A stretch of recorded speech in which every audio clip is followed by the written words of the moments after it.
नमस्कार मंडळी. तर बघा इकडं आमच्या इकडं नदी झाली पा तयार. तर बघा इकडं बघू शकता तुम्ही, तर किती पाणी आलं ह्या इकडून वड्याचं खोड्याचं समजा नाला इकडे याचं. तर बघा किती बरबादी आहे शेतकऱ्याची. बघा इकडे किती पाणी मुसळा आलेलं आहे. ते इकडे बघू शकता समजा.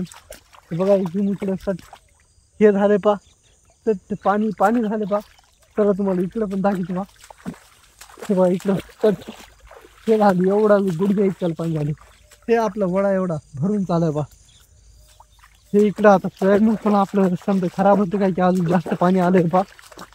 लईच अवघड आहे आता. सारखं 3-4 दिवस झाले पाऊस पडायचे पा. तर बघा इकडं पण तुम्ही बघू शकता समजा शेतकऱ्याचं नुकसानच आहे हो. आता तरी एवढं पाणी आले पा आता. तर आता 3च दिवस झाले पाऊस पडून. 3 दिवसात एवढं हे झालं. अजून 5-6 दिवस जर सारखं पाऊस राहिल्यावर शेतकऱ्याचं चट नुकसानच आहे. इकडून आमचं तर लईच वावरामध्ये चट पाणी घुसते काय. इतर तिकडे पाणी गेलं बा. त्या दिवशी तिथं पाणी गेलं. हे बघा तेव्हा इकडं किती मुसांडा, एवढा मुसांडा लागला. तर असं म्हणजे आता अवघड आहे ना. लय नुकसान आहे. सोयाबीन तर खराब होतं काय की असं पाऊस पाणी जास्त होऊ लागलं.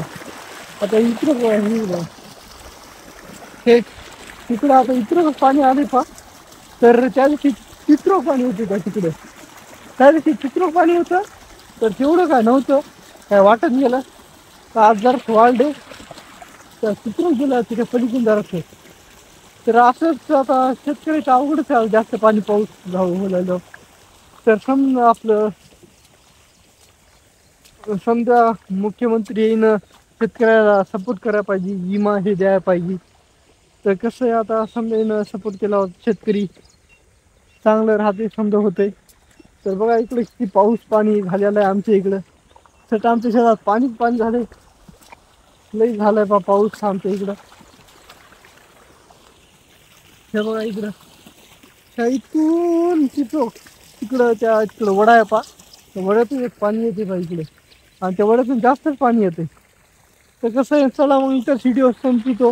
तर व्हिडिओ आवडला असेल लाईक शेअर सबस्क्राईब नक्की करा. आपल्या शेतकरी मित्रांना सपोर्ट करा.